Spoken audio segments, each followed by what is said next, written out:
नमस्कार। मेरे एक दोस्त हैं जो फाइनेंशियल एडवाइजर हैं, स्टॉक मार्केट वगैरह के बारे में दूसरों को सलाह देते हैं। वो अक्सर एक बात कहते हैं, बड़ी मजेदार, मैं आपको भी बता रहा हूं कि रुपया अगर भगवान नहीं है तो भगवान से कम भी नहीं है।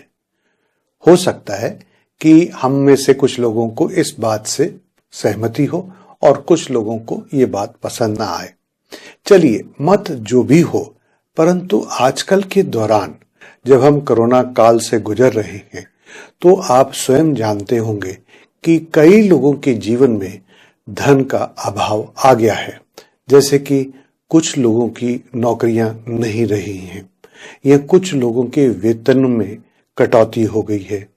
जो लोग व्यापारी थे या सेल्फ एम्प्लॉयड प्रोफेशनल थे, या तो उनके बिजनेस बंद हो चुके हैं या उनमें अब घाटे हो रहे हैं या सेल कम हो रही है।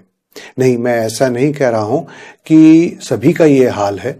मैं ये भी जानता हूं कि बहुत सारे लोग बहुत अच्छी तरक्की कर रहे हैं और मेरी ऊपर वाले से प्रार्थना है कि सभी लोग तरक्की करें। परंतु जो कि इस वीडियो का टॉपिक है, मैं उस पर आपका ध्यान आकर्षित करना चाहता हूं, और वो ये है कि हम एक भौतिकवाद जिंदगी में जी रहे हैं जहां पर धन का बहुत महत्व है। और उसमें अगर हमें पता चल जाए कि भाई अब धन का प्रवाह हमारे जीवन में कम होने वाला है या अधिक होने वाला है, तो क्या कहने। सीधे सीधे शब्दों में अगर हमको पता लग जाए कि आने वाला समय अच्छा है या आने वाला समय नहीं अच्छा है, तो क्या हम उसके लिए पहले से बेहतर प्लानिंग नहीं कर पाएंगे। अंग्रेजी में कहते हैं ना कि forewarned is forearmed, यानी कि अगर पहले से ही पता हो तो वह व्यक्ति बेहतर तैयार हो सकता है। तो अब सवाल ये उठता है कि क्या ज्योतिष इसमें हमारी मदद कर सकता है। जी हाँ, ज्योतिष हमारी मदद कर सकता है। तो एकदम से दूसरा सवाल उठेगा, कैसे। जैसे कि मैं हमेशा कहता चला आ रहा हूं कि ज्योतिष को कोई जादू नहीं समझिए, कोई जादू की छड़ी नहीं समझिए। ज्योतिष बना ही हमारे मार्गदर्शन के लिए है। तो ज्योतिष के माध्यम से आप भी जान सकते हैं, आप अपनी कुंडली का अध्ययन कर सकते हैं, और जब आप थोड़े से आपके पास प्रैक्टिस अच्छी हो जाए तो आप अपने प्रियजनों का, दोस्तों का या प्रोफेशनल तौर पे भी आप दूसरों को एस्ट्रोलॉजिकल एडवाइस दे सकते हैं कि आने वाला समय धन के पॉइंट ऑफ व्यू से कैसा रहेगा। क्या धन बहुत आएगा या धन मुश्किल से आएगा, कम आएगा, रुक रुक के आएगा, वगैरह वगैरह। तो आइए इस वीडियो में, जैसा कि आपने टाइटल में पढ़ ही लिया होगा, मैं आपके साथ कुछ एस्ट्रोलॉजी की टेक्निक शेयर करूंगा जिससे आप बहुत आसानी से पता लगा सकते हैं। नहीं, आपको एस्ट्रोलॉजर होने की जरूरत नहीं है, पर अगर आपको एस्ट्रोलॉजी का थोड़ा बहुत ज्ञान है तो आप इस टेक्निक को जल्दी समझ जाएंगे और जल्दी एंजॉय करना शुरू कर देंगे। तो आइए शुरू करते हैं। तो अब मैं वो आपको टेक्निक कैसे सिखाऊंगा। मैं फिर से कह रहा हूं कि अगर आप ज्योतिष नहीं भी जानते हैं तो घबराइए नहीं, मैं इसको बहुत ही सिंप्लीफाई करने जा रहा हूं। मैं आपको 3-4 चीजें बताऊंगा, फिर जब आप उसको कंबाइन कर लेंगे तो ये टेक्निक आपको समझ में आ जाएगी। तो शुरू करते हैं। सबसे पहले आप मुझे बताइए कि धन का अभाव कब महसूस होता है। बड़ा सिंपल उत्तर है कि जब खर्चे बढ़ जाते हैं और जब आय कम हो जाती है तो धन का अभाव महसूस होता है। क्यों, है ना आसान समझने में। अब खर्चे क्यों बढ़ जाते हैं, इसकी बहुत सारी वजह हो सकती है। हो सकता है कि आप कुछ लग्जरी आइटम्स के ज्यादा शौकीन हो जाएं या कुछ और ऐसी चीजें हो जाएं घर में जिसका आपने पहले से प्लानिंग नहीं कर रखी थी। अब आय कैसे कम हो जाती है, इसकी भी बहुत सारी वजह है। हो सकता है आय उतनी की उतनी रहे परंतु खर्चे बढ़ जाए। दूसरा, आय कम हो जाए। भाई, आप बिजनेस में हैं और आजकल इतनी सेल्स नहीं हो रही हैं तो आय कम हो जाएगी। और अगर आप कहीं नौकरी करते हैं तो हो सकता है कि वेतन में कटौती हो गई हो, या हो सकता है कि दुर्भाग्यवश वो नौकरी चली गई हो, तो आय कम हो गई या जीरो हो गई और खर्चे या तो वही के वही रहे या बढ़ गए। बस इतनी सी बात है। अब चलते हैं दूसरे मुद्दे पर। अब हम देखते हैं कि अब कुंडली में क्या क्या हमें देखना है? देखिए, कुंडली में तो बहुत कुछ मिलता है, पर कुंडली में हमें 4 या 5 घर देखने हैं। सबसे पहला घर, जिसको भाव भी बोलते हैं, अंग्रेजी में हाउस भी बोलते हैं, वो स्वयं का है। तो हमें स्वयं को ही देखना है, या फिर उस जातक का या जातिका का है जिसकी पत्रिका की आप जांच कर रहे हैं। छठा घर, जैसे कि आप अब देख रहे हैं अपनी स्क्रीन पर, है नौकरी का, एम्प्लॉयमेंट का, जहां से हमें पता लगेगा कि ये व्यक्ति कहाँ जॉब करता है या ये जॉब करता है। फिर उसके बाद हम देखेंगे 9वां घर। 9वां घर होता है किस्मत का, अंग्रेजी में बोलेंगे लक का। देखिए, हम सब जानते हैं कि कितने सारे लोग किसी कंपटीशन में बैठते हैं, बहुत मेहनत करिए, बहुत पढ़ाई करिए, पर चंद को ही उस कंपटीशन के उस पार पहुंचने का मौका मिलता है। तो कहीं ना कहीं इसमें किस्मत का रोल भी है। तो हमारी रोजमर्रा की जिंदगी में भी किस्मत का रोल होता है, और जब किस्मत की मार पड़ती है तो बहुत बुरी पड़ती है। अब हमें अगला घर जो देखना है वो देखना है 10वां घर। 10वां घर होता है करियर का या प्रोफेशन का। तो ये तीनों पर लागू होता है, चाहे आप बिजनेस पर्सन हैं, चाहे आप सेल्फ एम्प्लॉयड हैं जैसे कि डॉक्टर, लॉयर इत्यादि, या आप नौकरी पेशा है। और 11वां घर है आय का। अब आय का मामला भी सभी पर लागू होता है, क्योंकि इस घर से हम देखेंगे कि सैलरी कितनी है या बिजनेस में आमदनी कितनी है। बस हमें इतना ही देखना है। चलिए, 2 बातें तो हो गई, अब हमें तीसरा फैक्टर देखना है। तीसरा फैक्टर यह है कि अब हमें कुंडली से देखना है कि क्या कुछ अनफेवरेबल यानी कि प्रतिकूल घटने वाला है। तो उसके लिए हमें क्या करना है? उसके लिए हमें देखना है पहले भाव को, चौथे भाव को। मैं पहले आपको चौथा भाव बताना भूल गया। चौथा भाव होता है सुख स्थान का। तो पहला भाव, चौथा भाव, छठा भाव और 9वां भाव, 10वां भाव और 11वां भाव यानी कि हाउसेस, इस पे क्या कोई प्रतिकूल असर आ रहा है? प्रतिकूल असर हम कैसे देखेंगे कि क्या कोई मैलेफिक प्लैनेट, मैलेफिक को आप हिंदी में दुष्ट ग्रह, क्रूर ग्रह, पापी ग्रह इत्यादि की संज्ञा दे सकते हैं, क्या वो इन घरों में मौजूद हैं? एक से ज्यादा भी हो सकते हैं और एक से ज्यादा घरों में भी हो सकते हैं। और अगर मौजूद नहीं है तो क्या उनकी दृष्टि पड़ रही है? बस इतना ही देखना है। अब हमारा आखिरी फैक्टर है कि ये कब होगा, क्योंकि ऐसा तो नहीं है कि एक व्यक्ति अगर पढ़ाई करता है तो पूरे जीवन भर पढ़ाई करता रहता है, या नौकरी करता है तो पैदा होते ही नौकरी शुरू कर देता है। नहीं, हर एक घटना का एक निश्चित समय होता है। तो इसके लिए हम क्या देखेंगे? दशा देखेंगे। तो उस पापी ग्रह या क्रूर ग्रह की दशा कब शुरू होने वाली है। अब दशा भी देखेंगे और भुक्ति भी देखेंगे। इसको इंग्लिश में आप सब दशा भी कह सकते हैं। तो बस यही सब कुछ देखना है।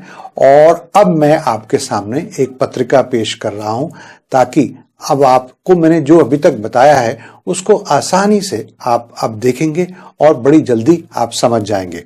आपके सामने पत्रिका है। यह है श्रीनगर में जन्मे एक जातक की, जिनका जन्म हुआ था 23 अप्रैल 1965 को। समय है 15:30 का। अब मैं इनके बारे में थोड़ा सा बता देता हूं कि पिछले 2 साल पहले तक इनका बिजनेस बहुत अच्छा चल रहा था। बहुत आराम से इनकी जिंदगी का बसर हो रहा था। अच्छा घर था, अच्छा ऑफिस था, या जो भी इनका कार्यस्थल था। पूरे देश में इनका कारोबार चलता था और ये अक्सर विदेश यात्राओं पे जाते थे घूमने के लिए, या थोड़ा बहुत कारोबार के सिलसिले में अच्छी अच्छी गाड़ियों का भी ये शौक रखते हैं, और वो गाड़ियां इन्होंने खरीदी भी। आप देखेंगे कुंडली से कि 2018 के अंत पर आते आते शनि की महादशा शुरू हुई।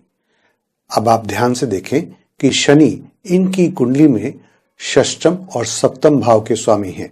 तो जैसे कि मैंने कहा, षष्ठम भाव के स्वामी की दृष्टि अगर हो जाए पहले घर पर, चौथे घर पर, 9वें घर पर, 10वें घर पर या 11वें घर पर, या उन घरों की राशियों के स्वामी पर, तो हमारे को विपरीत परिस्थितियां देखने को मिल सकती हैं। अब इस कुंडली में आप देखेंगे कि शनि की दृष्टि पड़ रही है प्रथम भाव पर।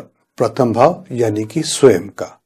अब उसका असर क्या हुआ कि जैसे ही लॉकडाउन शुरू हुआ, इन्होंने बाल कटवाने, दाढ़ी बनानी सब बंद कर दिया और देखने में अब ये छोटे मोटे बाबा जी लगते हैं। कपड़े भी अब इन्होंने बहुत अच्छे पहनने बंद कर दिए हैं। तो एक तरह से इनकी पर्सनालिटी पर एक नेगेटिव असर आया। उसके बाद शनि की दृष्टि पड़ रही है इनके सुख भाव पर, और जैसे कि आप जानते हैं कि चौथा भाव माता जी का भी होता है। तो अभी 3 महीने पहले इनकी माता जी का स्वर्गवास हो गया। और सबसे ज्यादा महत्वपूर्ण है हमें यह देखना कि शनि की दृष्टि इनके नवम भाव पर भी पड़ रही है। अब नवम भाव क्या है, जैसे कि आप जानते ही हैं और मैंने अभी भी बताया, लक का घर है, किस्मत का घर है, भाग्य का घर है। तो इनके भाग्य जो कि दौड़ रहा था अब रुक गया। नवें भाव में 2 ग्रह भी मौजूद हैं, वे हैं शुक्र और सूर्य। सूर्य इनका लगन का स्वामी है। तो इनके ऊपर दोहरी मार पड़ी। शनि की दृष्टि पड़ रही है प्रथम भाव पर और प्रथम भाव के स्वामी यानी कि सूर्य पर भी। और शुक्र यानी कि जो इन्हें बढ़िया बढ़िया चीजें पसंद थी, अच्छी गाड़ी, अच्छा मकान, अच्छे कपड़े, घूमना फिरना, विदेश यात्रा, वो सब बंद हो गए। ये चीजें मैं कुछ समय पहले ही देख चुका था और जब भी ये अपनी कुंडली मुझे दिखाते थे तो मैं इन्हें हमेशा कहता था जितना हो सके पैसा बचाओ, आने वाला समय थोड़ा सा मुश्किल भरा हो सकता है। शायद मेरे से कोई कमी रह गई, मैं अपनी बात इन तक अच्छे से समझा नहीं सका या उस वक्त वो समझना नहीं चाहते थे। जो भी हो, इन्होंने बिल्कुल भी सेविंग्स की तरफ ध्यान नहीं दिया। और आज मुश्किल ये है कि घर में जो सेवक हैं उनको देने के लिए भी इनके पास पैसे नहीं है। बिजनेस पूरी तरह से बंद हो चुका है।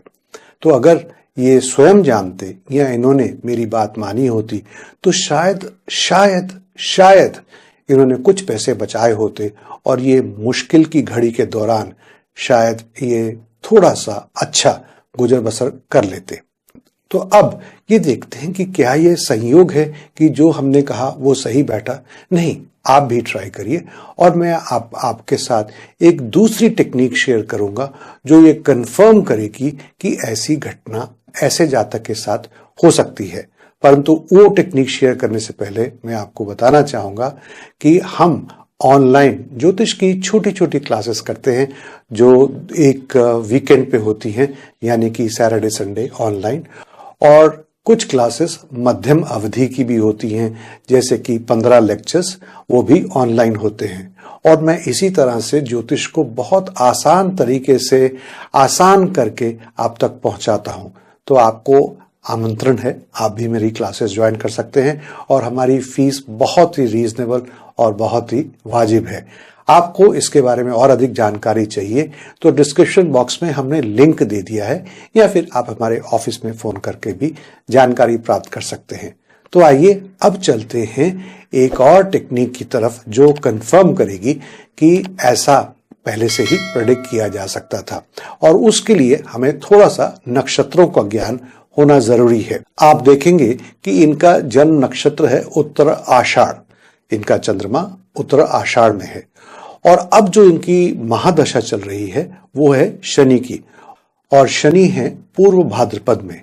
अब अगर आप उत्तर आषाढ़ से पूर्व भाद्रपद तक जाएंगे तो आप पाएंगे कि ये वहां से 5वें नंबर पर आता है पूर्व भाद्रपद, जिसको कि हम तारा चक्र में कहते हैं प्रत्यारी। और प्रत्यारी में जब कोई नक्षत्र हमें मिलता है तो हमें मालूम है ये अच्छा नहीं है, शुभ नहीं है। प्रत्यारी का मतलब ये होता है कि शत्रुओं से आपको चोट पहुंचना या नुकसान पहुंचना। तो क्लासिकल डेफिनेशन कुछ भी हो, ये उस पोजीशन पे है नक्षत्र जो हमें फायदा नहीं दे सकता है। तो हो गई ना कंफर्मेशन। बस इस वीडियो के लिए इतना ही।